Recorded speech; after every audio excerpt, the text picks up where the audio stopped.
Untuk menstabilkan nilai tukar rupiah, pemerintah telah memutuskan 8 langkah strategis yang akan segera diterapkan mulai 1 April mendatang. Langkah-langkah itu akan diterapkan dalam koordinasi dengan Bank Indonesia dan Otoritas Jasa Keuangan.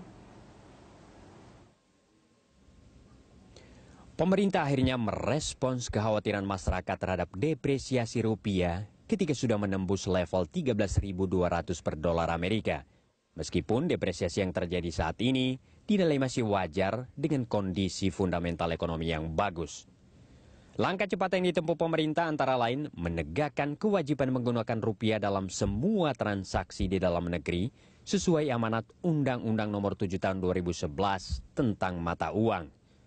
Pemerintah juga mewajibkan penggunaan letter of credit Bank Nasional untuk ekspor 4 komoditas, antara lain mineral, batu bara, minyak dan gas bumi, serta minyak sawit.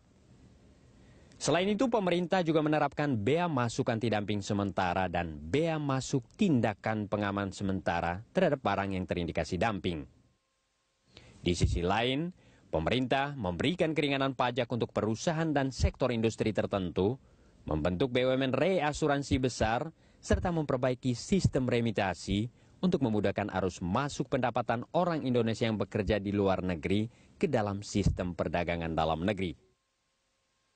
Revisi tax allowance atau revisi PP 52 itu akan segera kita selesaikan akhir bulan ini atau awal bulan depan, di mana salah satu komponennya kita memberikan fasilitas allowance, tax allowance untuk perusahaan yang melakukan ekspor minimum 30% dari total produk. Jadi cukup 30% dari total produk dia buktikan bahwa itu ekspor, maka dia bisa mendapatkan tax allowance. Nah, bagi yang tidak paham apa itu tax allowance, bisa saya sampaikan. Bentuk tax allowance adalah ada 4 jenis, yaitu pengurangan penghasilan, maksudnya penghasilan perusahaan, sebesar 30% dari nilai investasi yang dapat dimanfaatkan 5% per tahun, selama tentunya maksimum 6 tahun. Kemudian percepatan depresiasi dan amortisasi, diskon tarif dividen dari 20% menjadi 10%, serta loss carry forward dari 5 tahun menjadi sampai dengan 10 tahun.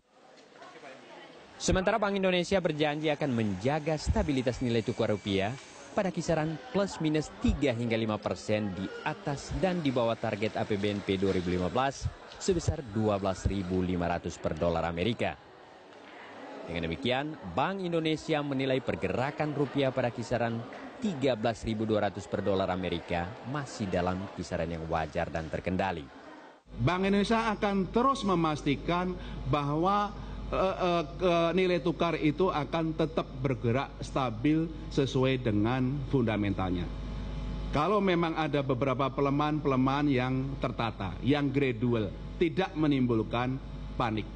Oleh karena itu dalam kondisi-kondisi tertentu, misalnya dalam beberapa 2-3 minggu terakhir terjadi beberapa tekanan yang berlebih, Bank Indonesia tidak segan-segan melakukan intervensi di pasar falas untuk memastikan bahwa penyesuaian-penyesuaian di dalam nilai tukar itu dilakukan secara gradual dan secara tertata. Itu adalah yang perlu kita lakukan.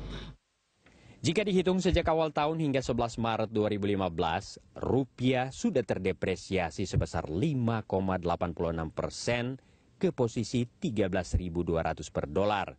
Penurunan sebesar itu termasuk yang terburuk dibanding mata uang Asia lain, seperti ringgit Malaysia yang turun 5,82%, dolar Singapura yang turun 4,28%, serta won Korea Selatan yang turun sebesar 2,43%. Dua mata uang ASEAN lain bahkan menguat terhadap dolar Amerika, antara lain peso Filipina yang naik 0,81%, serta baht Thailand yang menguat 0,73% terhadap dolar Amerika.